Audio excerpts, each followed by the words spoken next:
Bom, meus amigos, hoje eu quero falar um pouquinho de mim. Olha, quero dizer aos senhores que a minha vida, desde criança, eu tive uma vida de garoto pobre. Muito, mas muito pobre mesmo. Bota pobre nisso, hein? Eu fui aquele garotinho que até fome já passou. Nasci em Campos dos Goytacazes. De Campos dos Goytacazes vim para São Gonçalo, Rio de Janeiro. E ainda com 4 anos de idade, fui para o Morro do Borel, na Tijuca. O famoso Morro do Borel, com toda a sua bandidagem. Só que no meu tempo, o Morro do Borel era um paraíso. Uma fonte de água cristalina que vinha lá do alto e passava correndo por dentro de bambu para todas as casas do morro, que naquele tempo devia ser umas 100 e poucas. Né? Aquilo ali era um paraíso, todo mundo se dava bem. Muito bem, mas eu quero dizer a vocês que a minha vida foi boa, hein? Muito boa mesmo. É claro que a gente tem alguma coisinha que tem que lamentar. Eu disse que eu era muito pobrezinho, meu pai pobre, né? E a gente tinha vezes que faltava até a comida em casa, hein? Bom, mas acontece o seguinte, eu era um garoto que aonde eu estava, eu brilhava, não tinha esse negócio. Brilhava onde estava. Onde estivesse eu era muito querido, muito comentado, né? Eu era aquele garotinho que o pessoal dizia que era um garoto inteligente. Pirracento, manhoso, abria a boca por qualquer coisa. Então, quero dizer aos senhores o seguinte, que em 1950 nós mudamos para um lugar chamado Morro do Estado, no Rio, em Niterói. Aí lá é que foi a minha vida, né? Eu tinha 7 anos quando mudei para o Morro do Estado e ali começou uma fase de 7 anos, hein? Quero dizer para os senhores que até a minha fase de tecnologia começou por ali. Mas vamos deixar a tecnologia agora, certo? 1951, deputado doutor Afonso Arinos fez a lei da antidiscriminação de pretos, que é aquele negócio todo. Em 1951, no dia 6 de julho, foi feita essa lei, foi aprovada essa lei. Mas essa lei só veio a ser regulamentada na década de 80. Só na década de 80 que ela foi regulamentada. Bom, enquanto isso, o negro era muito discriminado. Agora, eu como garoto, eu desenvolvi um jeito de rebater discriminação. Puxa, eu era bom em rebater discriminação. E com isso, eu me dava bem. Me dava tão bem que eu era convidado. Eu tinha uma professora que era muito rica mesmo. Aí um dia ela falou assim, vocês estão convidados, vai ter um aniversário na minha casa, você tal dia, tal. Mas ela falou por falar, né? E eu era aquele garotinho pobre, nem sapato tinha. Para não dizer que não tinha sapato, eu tinha não sei se vocês lembram de alpargatas roda. Era um tênisinho com sola de couro, mas a minha alpargata roda era tão velhinha que as cordas estavam soltando e eu botava jornal por dentro para tapar. Roupa, tudo remendada, como garoto, né? Remendado no bumbum, porque arrastava muito no chão, correndo em carrinho de rolimã e caindo do carrinho de rolimã, às vezes. Eu botei uma roupinha dessa e fui para a casa da professora. Ninguém foi, só eu. Quando eu chego na casa da professora, que vê aquele garotinho maltrapilho, parecendo um mendigo, chegando, é claro que a pessoa que estava na porta já me mandou correr, né? Eu falei, eu sou aluno da professora tal, tal, tal. Não, sai daqui, moleque, não sei o quê. Nisso a professora chegou. Quando ela chegou e me viu, falou, negativo. Ele é meu aluno, é meu querido aluno e é também meu convidado. Aí eu entrei daquele jeito, todo mundo me olhando assim, com pena, né? Gente, e eu fui bem recebido naquela casa. Eu comi doce, eu comi salgadinho, acho que até jantei, eu não sei, tudo de bom teve ali e eu fui a pessoa central daquela festa. Muito bem, 1955, 12 anos de idade, eu descobri o movimento escoteiro no Brasil. E fui. Procurei um padre chamado Padre Adalto. Né? Padre Adalto era chefe escoteiro. Um ótimo chefe escoteiro. Então, aí fui lá e passei a ser escoteiro. Eu e meu irmão com 10 anos e eu com 12. Escoteiros de terra. Mas eu comecei a achar, porque se você não sabe, existe escoteiro de terra, do mar e do ar. Eu fui primeiramente escoteiro de terra. Mas, como eu não gostei muito do escotismo de terra, eu depois fui na Ilha da Boa Viagem e me apresentei, pedi transferência e passei a ser escoteiro do mar. Mas eu fiquei escoteiro de terra há pouquinho tempo mesmo. Né? Meu irmão se batizou, né, fez o batismo de escoteiro, como escoteiro de terra ainda. Eu não, eu fiz o meu batismo já como escoteiro do mar. Prometo pela minha honra fazer o melhor possível para cumprir o meu dever para com Deus e minha pátria. Ajudar o próximo em toda e qualquer ocasião e obedecer à lei do escoteiro.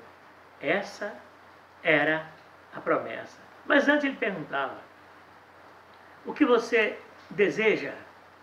Eu dizia, ser escoteiro.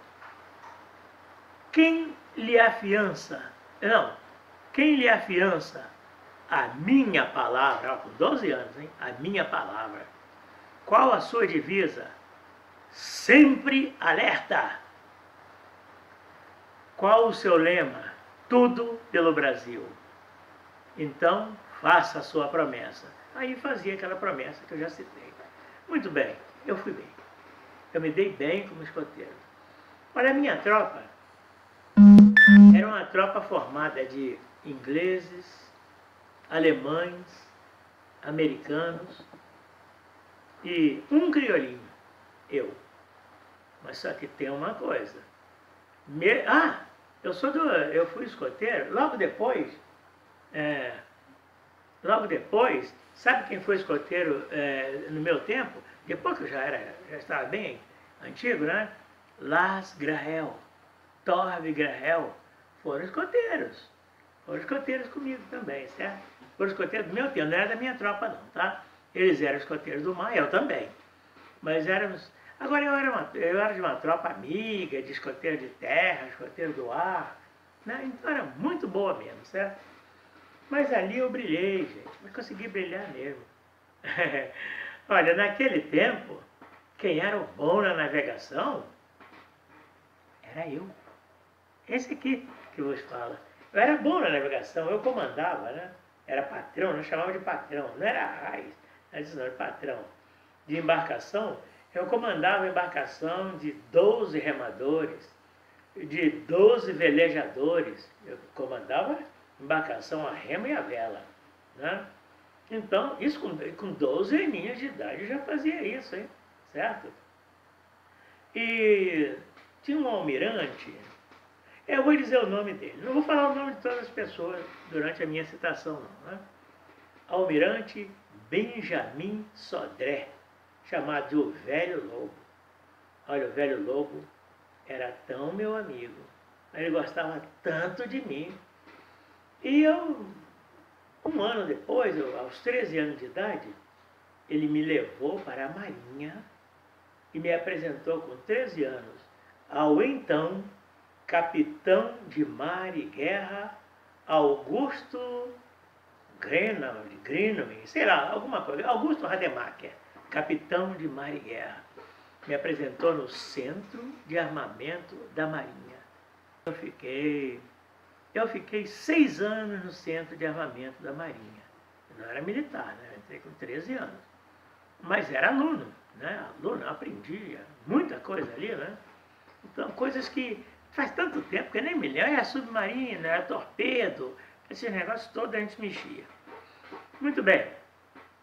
Mas eu quero dizer a vocês que eu detestava a Marinha. Eu não gostava daquilo, não. Era criança, eu queria brincar, né? Eu queria brincar. E aí, 6 anos depois, chegou a época de eu passar para o Exército. Aí eu entrei no Exército. Fui me apresentar no Forte Barão do Rio Branco. Aí, no Forte Barão do Rio Branco, gente, eu comecei a brilhar. Olha, eu quero dizer a vocês que eu só servi 1 ano e 3 meses no Forte Barão do Rio Branco.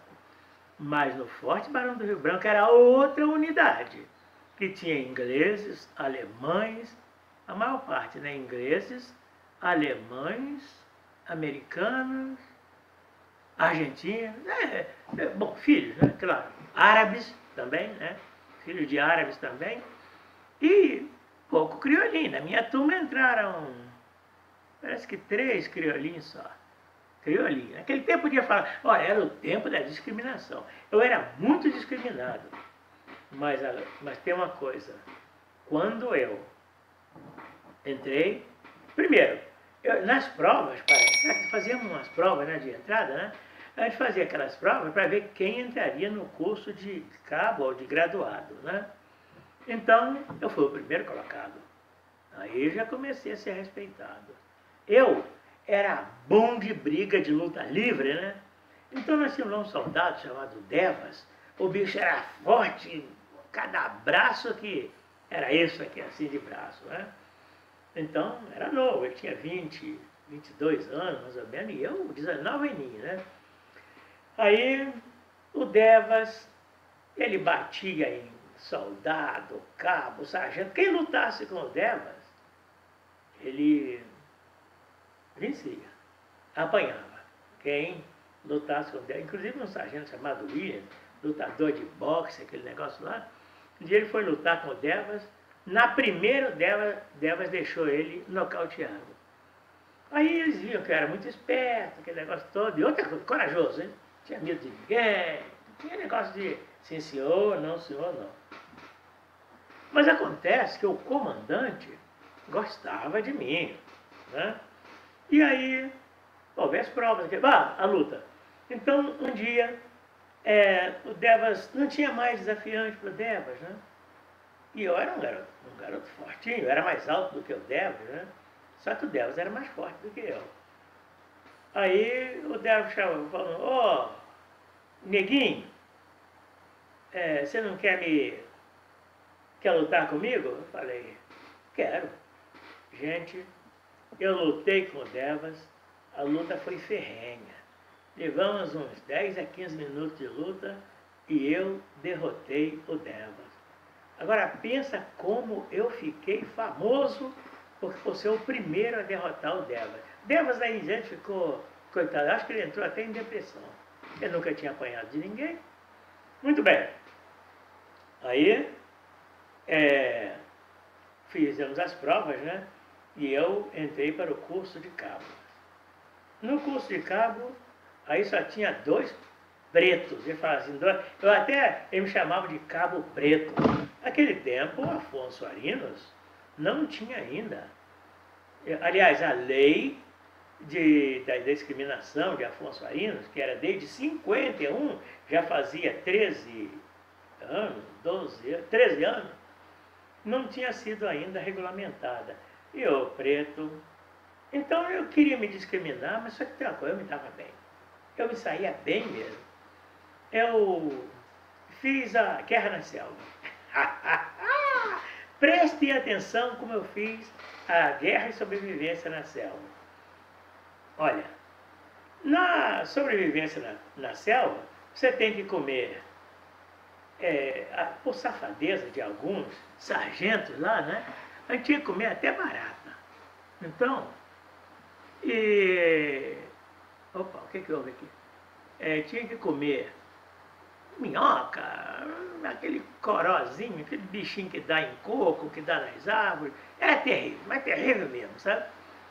Eu quero dizer aos senhores que eu, toda vez que eu estava fazendo o curso de cabo, era o primeiro colocado, era chamado de cabo preto, né? Cabo preto, o professor me chamava. Então, mas deixemos um pouquinho a guerra na selva, sobrevivência na selva. Eu me lembro que por incrível que pareça, eu sabia toda a matéria do curso. Tudo que me perguntava eu sabia. Então eu era o primeiro aluno do curso. Mas só tinha 2 pretos no curso. Eu era um deles, né? Então, aí um certo dia o tenente teve uma prova, né? Prova oral. Então eram perguntas. Fazia-se pergunta, e eu era famoso. O tenente chamava-se Silvio Júlio Homem de Carvalho, general hoje, já da reserva, né? Então, o tenente Carvalho fez a pergunta, eu ia fazendo as perguntas. Aí eu pedi, tenente, dá para o senhor me deixar por último? Todo pedido meu era atendido. Ele, tá bom, pode ser o último. Aí ia fazendo. Quem respondia a pergunta, sabe, vida militar, exército e soldado, coitado, não é fácil a vida de soldado do exército, né? Então, aí nós éramos 20, aliás, que isso? Nós éramos quase 100 no curso, quase 100. Não, desculpa, gente, nós éramos mais ou menos uns 70 no curso, certo? Então, ele ia fazendo as perguntas, quem respondia passava para a direita, e quem não respondia passava para a esquerda. Então, aí ele falou, olha, ele avisou, quem não souber a resposta vai ficar de LS, né? Pernoite. Pernoite era o seguinte, então dava 1 dia, 2 dias, 3 dias de pernoite, a pessoa não podia ir para casa, ficava preso no quartel por 2, 3 dias, e aquilo era terrível, a gente gostava de todo dia ir para casa, né? Então, aconteceu que ele foi perguntando, aí já tinha mais ou menos, hein? 60 preparados para serem presos, ficarem no quartel, né? Então, aí aconteceu que eu falei assim, tenente, eu pedi ao senhor para ser o último. Eu posso fazer mais um pedido para o senhor? Pode. Escuta uma coisa, tenente. Quando chegar a minha vez, eu quero que o senhor me faça uma pergunta bem difícil, mas bem difícil mesmo. E se eu responder, o senhor libera os meus colegas, todos eles? Aí eu falei, que isso, Cabo Preto? Eu disse assim, não, eu quero, pode me fazer. Agora tem uma coisa, se eu não responder, eu queria que o senhor liberasse todos os outros e prendesse a mim. O senhor aceita isso aí? Pra já, eu aceito sim. Aí foi perguntando. Aí quando chegou na minha vez, ele fez eu não me lembro a pergunta, gente. Isso foi em 1962, tá? Antes da Revolução. Então, aliás, na época do 11 de novembro, sei lá, aquele negócio lá de Carlos Lacerda, Carlos Luz, Café Filho, foi naquela época. Mais ou menos. Não, foi isso? Sei lá, não sei se foi isso não. Mas houve alguma coisa lá, um problema no país. Então, ele me fez a pergunta e eu respondi. Aí liberei 60, dos 70 do curso, aluno, 70 e poucos, eu liberei 60. Aí o tenente me chamou e falou, olha, você é o nosso cabo principal, certo, nego? Criolinho. Aí eu digo, tá bom, tenente. E ele era meu amigo. E outra coisa, hein? O tenente Carvalho, Silvio Júlio, Homem de Carvalho, era o homem mais corajoso da unidade. E eu era o segundo homem mais